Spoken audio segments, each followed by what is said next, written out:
Hello students, I hope you all are fit and fine and you are aware that we are on our chapter number 3 from unit number 1, that means network protocols. Okay, network protocols के अंदर हमने ये सारे types of protocols cover कर लिए थे starting from TCP that means transmission control protocol to point protocol.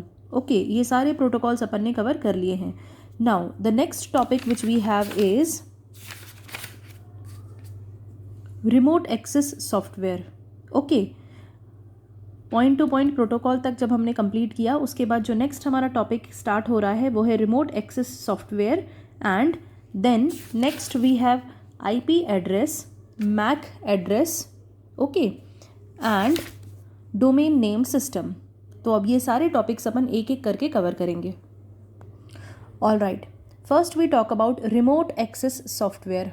Okay, remote access software नाम से समझ में आ रहा है, रिमोट का मतलब at a far distance. Okay, that means the software और the computer which is far from your place. Okay, तो रिमोट सॉफ्टवेयर जो होता है या रिमोट एक्सेस सॉफ्टवेयर जो होता है वो लोकल यूज़र को कनेक्ट करता है किसी रिमोट कंप्यूटर से.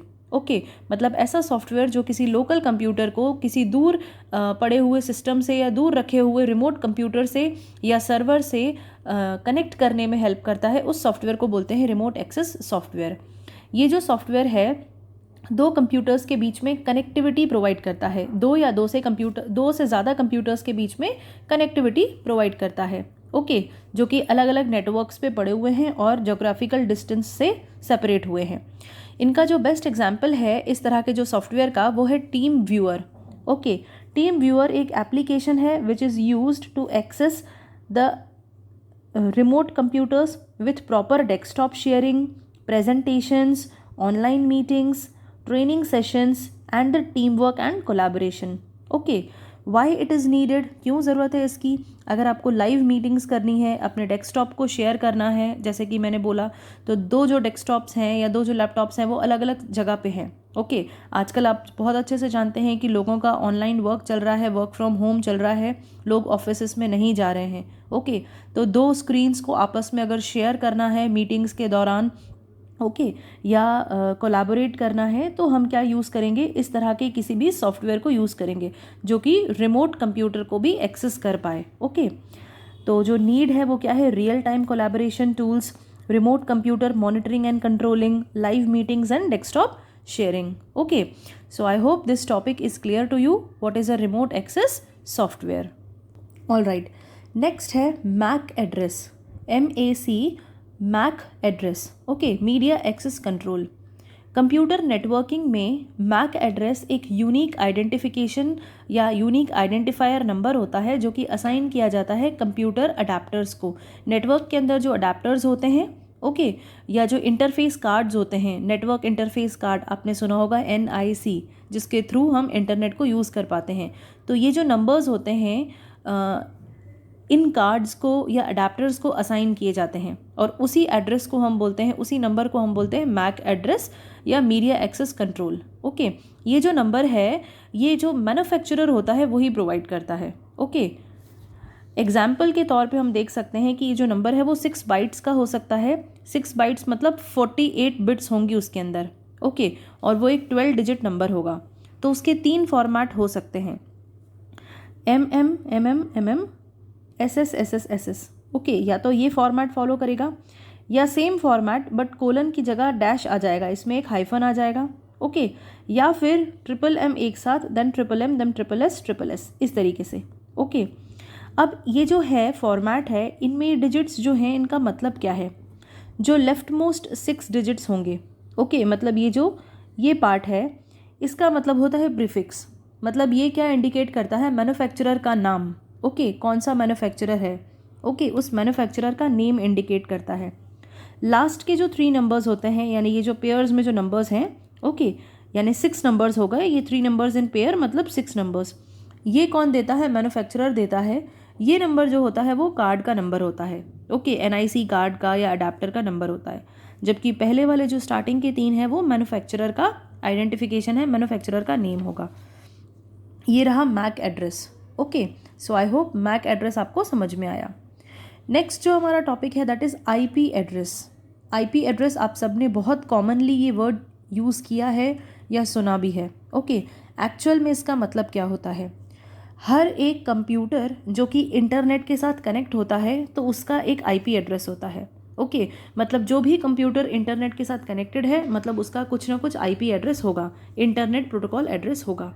अगर आईपी एड्रेस नहीं है इसका मतलब वो रियली में कंप्यूटर जो है वो इंटरनेट के साथ कनेक्टेड नहीं है। ओके, सो डेफिनेशन की अगर हम बात करें तो हम ये कह सकते हैं it is a unique number consisting of 4 parts which are separated by dots. Okay, जो 4 पार्ट्स होंगे उन सभी को हम सेपरेट करेंगे विथ डॉट। 165.113.245.2 ये एक एग्जाम्पल है आईपी एड्रेस का। ओके, ये जो नंबर्स आपने सेपरेट किए विथ डॉट, ये जो नंबर्स हैं वो कहाँ तक हो सकते हैं? 0 से लेकर 255 तक। ओके, और एक जो आईपी एड्रेस होता है वो ग्रुप ऑफ 4 बिट्स होता है, जैसे मैंने आपको बता दिया, यानी कि 32 बिट्स का आईपी एड्रेस होता है यूजुअली। ओके, आईपी एड्रेस के या इंटरनेट प्रोटोकॉल के 2 वर्जन्स हैं। There are 2 versions. Number 1 is IPv4 and IPv6। पहले यूज़ होता था IPv4, अभी भी यूज़ हो रहा है, लेकिन जब हमको ज़्यादा एड्रेसेस की ज़रूरत पड़ी, जैसे जैसे देख रहे हैं हम नंबर ऑफ़ इंटरनेट यूज़र्स बढ़ते जा रहे हैं और आईपी एड्रेस जो होती है कभी भी रिपीट नहीं होती है या किसी दूसरे के जैसे सेम नहीं होती है, it is always unique. Okay, तो हमको क्या करना पड़ा? आईपी एड्रेसेस को बढ़ाना पड़ा। जब हमको आईपी एड्रेसेस को बढ़ाना पड़ा तो हमने एक और नया वर्जन लिया, that is IPv6। That means V4 भी यूज़ में है and V6 also is introduced and this is also used.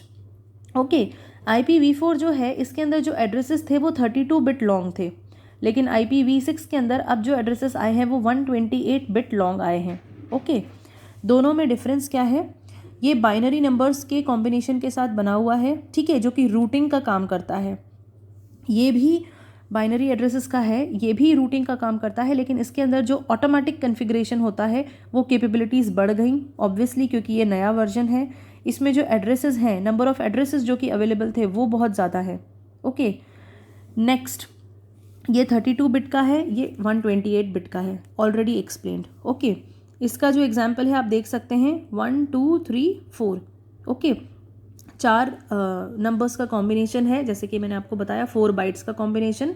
Okay, and यहाँ पर जो है ये है हमारा 8 बिट्स का एड्रेस, 1 2 3 4 5 6 7 8। ओके, मतलब ये हुआ कि यहाँ 8 बिट्स नहीं, सॉरी, हमारे जो 8 नंबर्स हैं, okay, we can say 8 bytes जो हैं उनका combination. Okay, numbers means bytes, ये है 128 बिट लॉन्ग एड्रेस। ओके, इसकी जो कैपेबिलिटीज़ हैं, दैट मीन्स IPv4 की जो कैपेबिलिटीज़ हैं वो सारी IPv6 के अंदर अवेलेबल होंगी।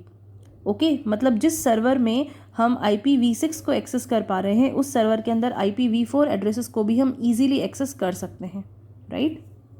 All right, now we are on the last topic of this chapter, domain name. Domain name, आप सब ने बहुत अच्छे से ये वर्ड सुना है। डोमेन नेम का मतलब होता है यूनिक नेम या आइडेंटिफिकेशन जो कि किसी पर्टिकुलर वेबसाइट को दिया जाता है। ओके, डोमेन नेम मतलब किसी भी वेबसाइट का जो भी डोमेन है वो चीज़। ओके, अब डोमेन का मतलब क्या हुआ? सपोज अगर वो कमर्शियल वेबसाइट है तो उसका डोमेन नेम क्या होगा? .com। ओके, देन अगर वो मिलिट्री रिलेटेड वेबसाइट है तो उसका डोमेन क्या होगा? .mil। किसी ऑर्गेनाइजेशन का वेबसाइट है तो .org। तो हम ये कह सकते हैं कि अ यूनिक नेम और the identification that helps to create the path to open the particular website is called domain name. ये एक सिंबॉलिक स्ट्रिंग होती है जो कि किसी भी आईपी एड्रेस के साथ एसोसिएटेड होती है। ओके, एग्जाम्पल्स हमने देख लिए, generic examples .com, .mil and .org et cetera. How this domain name is different from URL। लोग कन्फ्यूज़ हो जाते हैं कि डोमेन नेम और URL सेम है। No, there is a small difference.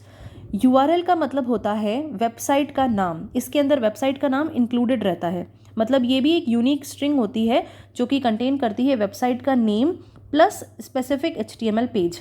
जैसे कि हम एग्जांपल देखें www.yahoo.com, ये एक URL है, ये एक वेबसाइट का एड्रेस है, तो इसके अंदर ये कंप्लीट URL है, जबकि इसके अंदर डोमेन नेम क्या है? .com। This is .com is domain name.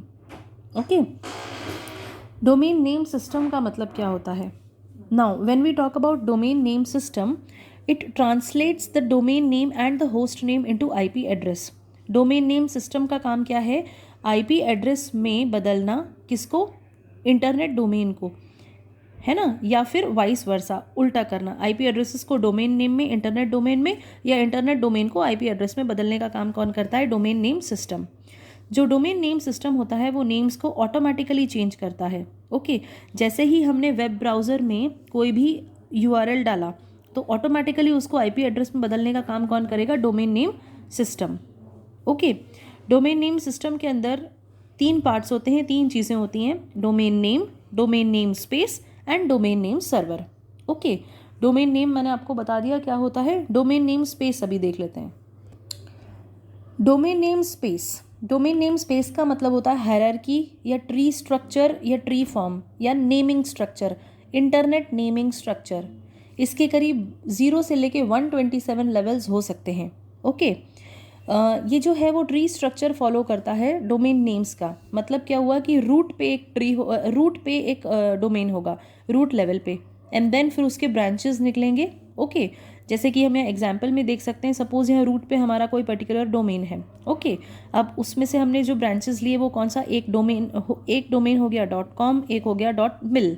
अब इसके और चाइल्ड नोड्स कौन से होंगे? मिलिट्री के लिए क्या हो जाएगा? नेवी एंड एयरफोर्स के फिर से 2 और चाइल्ड नोड्स हो गए, Vista and backlit. Same way यहाँ पर .com के अंदर इग्नाइटो, बैनियन के अंदर बैकेट एंड चॉपिन। ओके, ऐसे ही .gov के अंदर। कहने का मतलब ये है कि जो डोमेन नेम सिस्टम होता है, जो डोमेन नेम स्पेस होता है, उसका मतलब होता है इंटरनेट का नेमिंग स्ट्रक्चर या hierarchy in the naming structure. Okay, यानी कि एक रूट नोड होगा जिसके चाइल्ड नोड्स निकलेंगे। All right, so this is domain name space. Okay, the last one is domain name resolution. अब ये रिजोल्यूशन का मतलब क्या है? The process of converting the domain name into its corresponding address. ठीक है, डोमेन नेम जो आपका था उसको करस्पॉन्डिंग आईपी एड्रेस में जो बदलना है, जो हम कन्वर्ट करते हैं, इस चीज़ को हम बोलते हैं domain name resolution. Okay, generally जो वेबसाइट्स होती हैं वो डोमेन नेम के थ्रू ही एक्सेस की जाती हैं। ओके, क्योंकि आईपी एड्रेस याद करना हमारे लिए पॉसिबल नहीं है। अभी आपने आईपी एड्रेस का एग्जाम्पल देखा कि वो 128 बिट्स का कॉम्बिनेशन था। अब अगर आपको कोई www.facebook.com की जगह बोले कि वो नंबर एंटर करिए, तो क्या आप याद कर पाएंगे? Of course not. ऐसे ही दुनिया भर में जितनी भी वेबसाइट्स होती हैं, अगर हमको कोई बोले कि हम उनका नेम ना डाल करके हम उनका नंबर, जो उनका आईपी एड्रेस है, वो डालें, तो हमारे लिए वो नंबर याद रखना पॉसिबल नहीं है। इसीलिए उस नंबर के करस्पॉन्डेंस में हम क्या देते हैं? डोमेन नेम देते हैं। ताकि हम क्या करते हैं? हम डोमेन नेम को एंटर करते हैं, मतलब वेबसाइट नेम्स को एंटर करते हैं। ओके, एंड वो ऑटोमेटिकली कन्वर्ट होता है उसके आईपी एड्रेस में, जिसके थ्रू वो वेबसाइट ओपन हो पाती है। ओके, तो डोमेन नेम रेजोल्यूशन का मतलब क्या है? The process of converting the domain name into its corresponding IP address. Right, so I hope this chapter is clear to you. If you have any doubts, you can ask me. Thank you.